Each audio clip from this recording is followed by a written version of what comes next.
Hello unlimited friends, it's Zara back again with Q&A about the law of attraction and its application to our lives. Our question today is about letting go. And the question is from Prakriti and she says, what does letting go mean? Does this mean we need to suppress our desires and go with less and whatever we get? Like suppose we want a partner who respects women, loves people and animals, etc. But we are told that we are desiring too much. And just like we have flaws, we should accept others with flaws. But is it the right way of thinking according to the law of attractions? Prakriti, this is such a good question because it applies in so many different ways. And I'm going to get really deep into it. But first, let me introduce myself to those of you who are returning. Thank you for supporting my work. For those who are new, hi, my name is Zara. I write the blog zimahun.com and I'm the author of 16 books on the subject of law of attraction. This channel is my virtual hot seat. You can send in your questions and trust that I will pick them up and respond. All right, let's get started. So the first thing I want you to know, Prakriti, is that once you give birth to a desire, you can never pull it back. Because thought, what is a desire? A desire is thought. You think a desire into existence. Once you have thought something, that is thought energy. Energy can never go away. It can only change form. So how does it change form? Either it manifests or it just stays in non-physical form until you bring it into manifestation. So you can never let go your desires. Once your desires are born, they will always be there until you manifest them. That's number one. How do you let go a desire? Well, you don't delete it because you can't. The way you let go of a desire is by giving it over to the universe.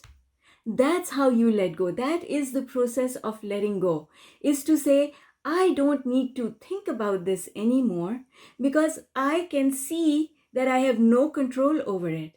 So it's time for me to let it go to the universe while I go do other things.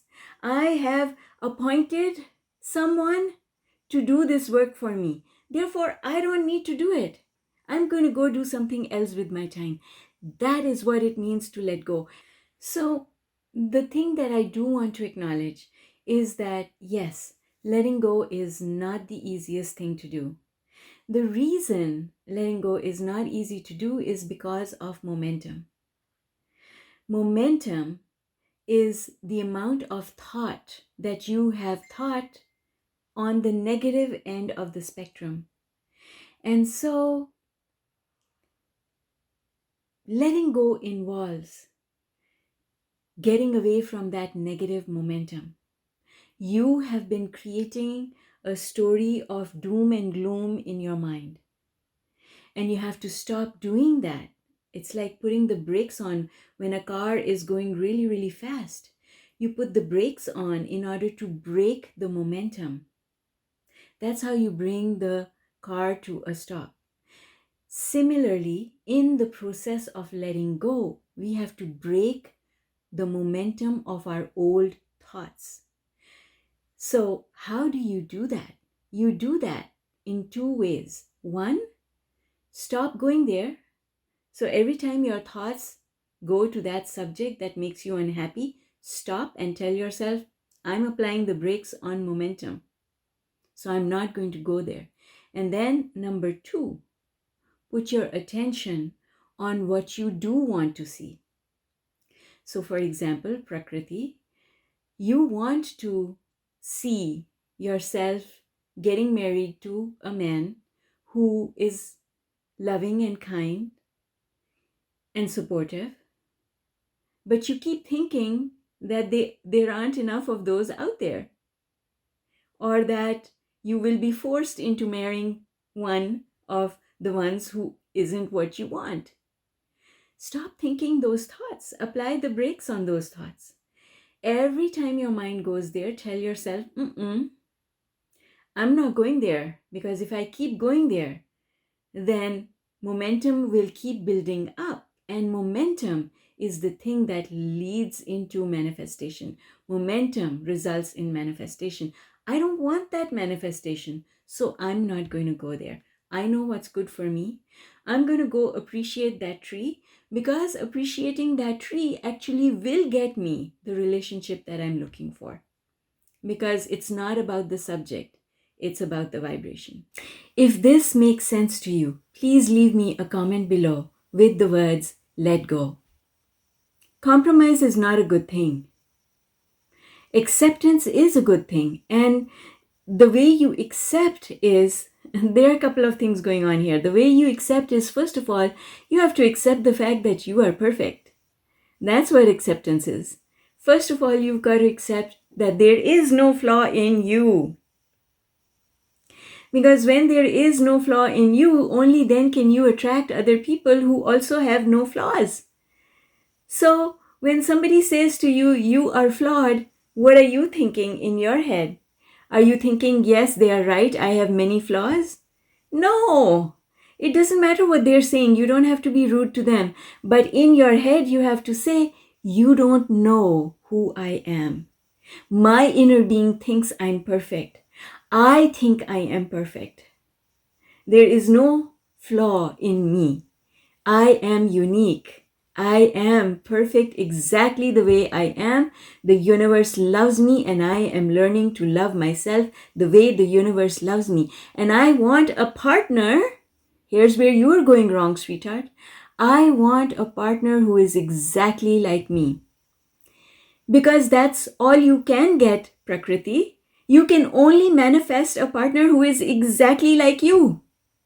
If you think you have flaws, you will manifest a partner with flaws. If you think you are perfect, you will manifest a partner who also thinks that they are perfect. And if they think that they are perfect and they are aligned with the universe, then the two of you will be in a place of alignment. And two people coming together from a place of alignment create many amazing, wonderful things. And that's the key.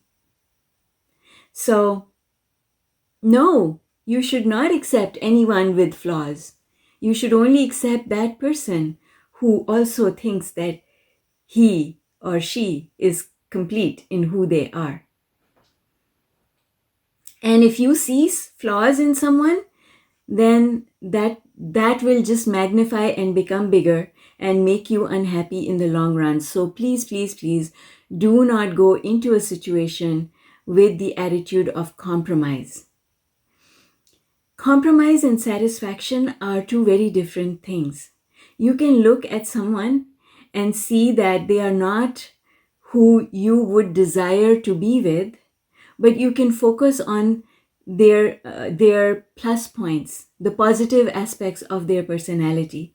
And when you do that, that person has the ability to give you everything that you want. But you cannot get the qualities that you want to see in a mate by noticing that they are missing. As long as you can focus on the positive aspects of yourself and also focus on the positive aspects of the other person, then that other person will yield to you all the things that you want, because it is law of attraction. It is exact and precise and works the same way every time for everything. And if you become someone who sees the plus points of another person, then that other person will show you more and more plus points. They will show you more and more good things, because that, my dear, is law of attraction, and that is what you want. That is what you want to accomplish. And Abraham has told us over and over again, you attract from people their aspects. You attract their behavior. You, at the end of the day, are the creator of your own experience. And you can take someone that the whole world thinks is flawed and you see only their good points. You can be very happy with them, as long as you don't start seeing them the way the world sees them. Haven't we seen that happen so many times? So many times those kinds of things happen. Someone you know, or someone you've heard about, or someone in the movies, or a big massive personality falls in love with someone, and everyone says, what the hell does this person see in that? You see, that person has decided to see the person that you see and you think has flaws, but this person has decided not to see any flaws. They see the beauty. They see beyond what you see, and therefore they are happy. I've seen that kind of a thing happen so many times in my family, where my uncles primarily have fallen in love with women outside of our social circle, and then I've heard my mother and her cousins, and my father and his family gossiping and saying, what the hell does this person see in that? What the hell does my cousin see in that woman? He is worthy of more. But the fact is that he sees beauty. He sees things that you're not able to see. And as long as he stays fixated on those positive characteristics and does not care what you think, then he's going to manifest a very happy life with his partner. And he has. So, sweetheart, you want to see the positive in everything. And letting go at the end of the day it doesn't mean letting go your desire. It means giving it over to the universe and allowing the universe to bring it to you. I hope that this makes sense to you, Prakriti, and I hope that it answers questions for a lot of people out there who are looking for this very information. All right. Take care, folks, and I will see you in my next video. Please subscribe so that I can invite you back, and please leave me a comment.